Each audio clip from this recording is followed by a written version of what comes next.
इस समय हमारे साथ ज़िला रामबन में नेशनल कॉन्फ्रेंस की women district president Aruna Thakur ji भी मौजूद हैं। महिलाओं को सशक्त करने के लिए और आगे बढ़ाने के लिए नेशनल कॉन्फ्रेंस कई तरह के प्रयास करता है, लेकिन अरुणा ठाकुर भी बढ़ चढ़ कर महिलाओं को प्रेरित करती हैं कि वो घरों से बाहर निकलें, अपनी आवाज़ उठाएं और महिलाओं की आवाज़ को ये बुलंद कर रही हैं। आपका बहुत बहुत स्वागत है नवभारत में अरुणा जी। Thank you Ajaydeep Singh ji. हमें आज बहुत खुशी हुई कि हम जीतने के बाद फर्स्ट टाइम शेर कश्मीर भवन आए, तो हमारे एमएलए साहब आए और चीफ मिनिस्टर साहब आए। लोगों की गैदरिंग इतनी थी कि मतलब हमने सोचा नहीं था कि लोगों को बिना बुलाए ही ये लोग आए हुए थे। अगर लोगों को बुला लेते तो ये शेर कश्मीर भवन का जो हॉल था, कॉन्फ्रेंस हॉल, ये बहुत छोटा पड़ता। तो लोगों ने बहुत उम्मीदों से वोट दिए हैं और वो आगे चाहते हैं कि सरकार हमारे लिए कुछ ना कुछ काम काज करे, यूथ के लिए कुछ करे, क्योंकि यूथ बहुत पिछड़ गया था इन 10 सालों में।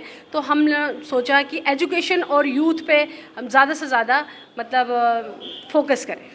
यहाँ पर जो सियासतदान हैं, कई तरह की सियासी बातें होती हैं। बताया जाता है कि national conference Kashmir centric political party है।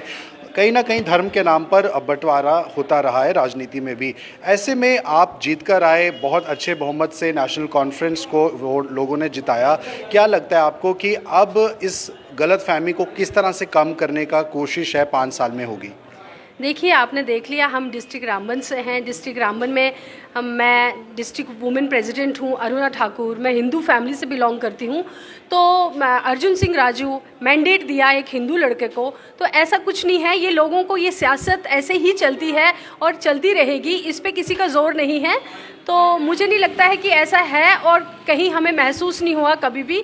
तो उमर साहब तो सबको एक ही नज़र से देखते हैं। और वैसे भी नेशनल कॉन्फ्रेंस का जो एक नारा है, हिंदू मुस्लिम सिख अताद, तो ये कंटिन्यू बरकरार है और पार्टी के अंदर भी है और बाहर भी है। ये लोगों को भड़काने के लिए, वोट लेने के लिए ये सियासत की जाती है। एक सवाल और है, क्योंकि पहाड़ी इलाका है, रामबन सबसे दूर दराज इलाकों में से भी एक है और अभी भी बेरोज़गारी चरम पर है।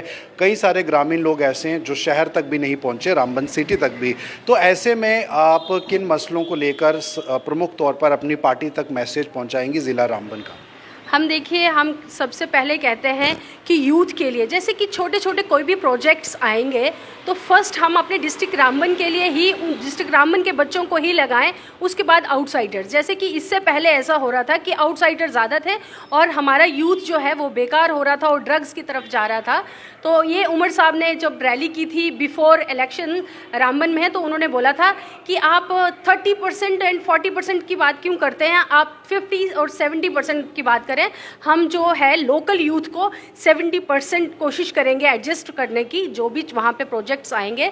और देखिए, एजुकेशन अगर अच्छी होगी, एजुकेशन अभी तो सब बेकार बैठे हुए थे, 10 सालों से कोई भी पोस्ट नहीं निकली एज अ टीचर। बहुत हमारे एजुकेटेड बच्चे हैं, ऐसा नहीं है कि एजुकेशन नहीं है रामबन में, है, लेकिन कोई जॉब ही नहीं निकली तो वो बच्चे कहाँ पे एडजस्ट होते। तो हम उमर साहब से रिक्वेस्ट करेंगे कि पोस्ट्स निकालें और हमारे बच्चे जो यूथ है वो एडजस्ट हों। एक छोटा सा सवाल है और आखिरी सवाल है, आप संक्षिप्त में अगर उसका जवाब दें, क्योंकि सरकार बनने से पहले भी बहुत सारी बातें चल रही थी सियासी गलियारों में कि ये सरकार जो है वो रबर स्टैम्प की सरकार होगी। अभी भी उपराज्यपाल की पावर्स को बढ़ाने के साथ साथ मुख्यमंत्री की जो पावर्स हैं उसको तालमेल रखना बहुत ज़रूरी है। तो आपको लगता है ऐसी स्थिति में आप लोगों के मसले मसाइल जो है असेंबली तक ले जाएंगे या वहाँ पर इन चीज़ों का हल होगा, या फिर आपको लगता है कि उमर साहब जो है बखूबी ये किरदार भी निभा लेंगे तालमेल का? नहीं, तालमेल की बात नहीं है। हमें लोगों ने चुना है, बहुत बहुमत से जीते हैं। देखिए, कोई ज़रूरत नहीं है हमें किसी की बाहर की सपोर्ट की। अलायंस भी देखिए, अभी जो कांग्रेस पार्टी है वो बाहर से ही सपोर्ट कर रही है, अंदर नहीं आ रहे हैं। तो मुझे नहीं लग रहा है कि उमर साहब की आवाज़ बहुत बुलंद है और बुलंद रहेगी, तो वो हमारे लोगों के लिए बहुत फाइट करेंगे। स्टेटहुड का चल रहा है, स्टेटहुड 10 अक्टूबर तक चंद्रचूड़ सिंह जी ने कहा है, जस्टिस ने, कि शायद आ जाएगा स्टेटहुड, तो उसमें हमारी पावर्स बढ़ जाएंगी। ऐसा कुछ भी नहीं है कि हमें किसी की ज़रूरत पड़ेगी। हम बहुमत में हैं, हम पूरी कोशिश करेंगे, फाइट करेंगे अपने लोगों के लिए, क्योंकि लोगों ने हमें बहुमत से जिताया है। बिल्कुल, तो इरादा जो है वो नेक है। जम्मू कश्मीर नेशनल कॉन्फ्रेंस के पार्टी वर्कर से लेकर पार्टी का कैडर जो है वो अब इस उम्मीद में है कि जनता के हक जो हैं वो उन्हें वो दिलवा के रहेंगे और अगले 5 सालों में उनको आराम नहीं करना है, जनता की सेवा करनी है। हालांकि अब किस तरह से आगे ये सरकार चलती है वो वक्त ही बताएगा, लेकिन फिलहाल इरादे मजबूत हैं और नेक भी। आप बने रहिए राष्ट्रीय आज की खबरों के लिए नवभारत के साथ।